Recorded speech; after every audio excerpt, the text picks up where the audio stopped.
Hello আমার প্রিয় ছাত্রছাত্রী বন্ধুরা, আমি তোমাদের অমিতাভ স্যার। সবাইকে আমার YouTube channel practical and theory ক্লাসরুমে স্বাগত জানাচ্ছি। আজকে তোমরা তোমাদের সামনে যে দুটো দ্রবণ দেখতে পাচ্ছ, দুটোই একই পদার্থের দ্রবণ। যেহেতু দুটো আলাদা কন্টেনারে রয়েছে, সেই জন্য দুটোর কালার আলাদা লাগছে।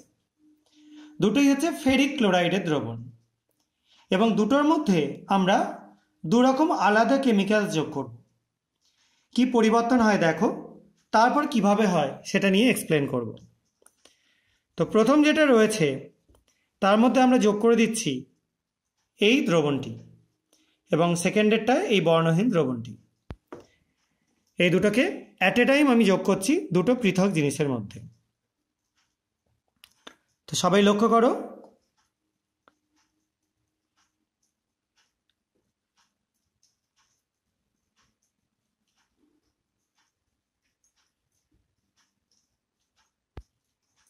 আশা করা যায় দেখতে পাচ্ছ একটা দারুণ সুন্দর কালারেশন তৈরি হচ্ছে। প্রথমটাই যেটা যেটা এই সাইডে রয়েছে, এটা তোমরা রেডিশ একটা কালারেশন দেখতে পাচ্ছ। আর এ পাশে যেটা রয়েছে সেটার মধ্যে একটা বিশেষ টাইপের নীলাভ সবুজ, অথবা তোমরা প্রুসিয়ান ব্লু কালারও বলতে পারো, সেরকম কালার দেখতে পাচ্ছ।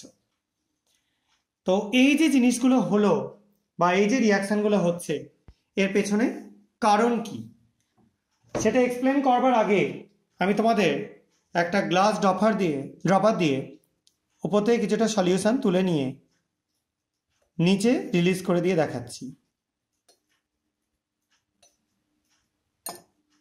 দেখো কালারটা আস্তে আস্তে ছড়িয়ে যাচ্ছে,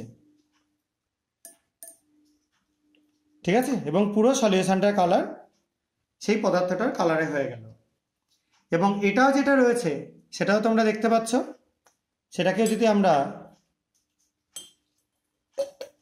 ছড়িয়ে দিয়ে এরকম করে, পুরো সলিউশনটার কালারই এরকম রেড হয়ে যাবে। তো কি ঘটলো, আমরা প্রথম যেটা নিয়েছিলাম তার মধ্যে দিয়েছিলাম রিয়েজেন্ট, যেটা বাঁ পাশে ছিল পটাশিয়াম ফেরোসায়ানাইড, এটা সলিউশন। আর এখানে যেটা দিয়েছিলাম সেটা হচ্ছে অ্যামোনিয়াম থায়োসায়ানেট। দুটোই ছিল আয়রনের একটা স্যাম্পেল, যেখানে আয়রন +3 স্টেটে ছিল। এবং প্রথমটায় তার মানে আয়রন ফেরোসায়ানাইড তৈরি করলো, এবং সেকেন্ডের যেটা ছিল সেটাই তৈরি করলো আয়রন থায়োসায়ানেট। তাহলে আয়রন ফেরোসায়ানাইডের জন্য এই কালারটা দেখতে পেলে, আর আয়রন থায়োসায়ানেটের জন্য এই কালারটা দেখতে পেলে। এই দুটোই আয়রনের কনফার্মেটিভ টেস্ট। তোমরা আয়রনকে কনফার্ম করবার জন্য এই টেস্টটার সাহায্য নিতে পারো। আশা করা যায় বুঝতে পেরেছো। যদি কারো কোনো কনফিউশন থাকে কমেন্ট সেকশনে জানাতে পারো।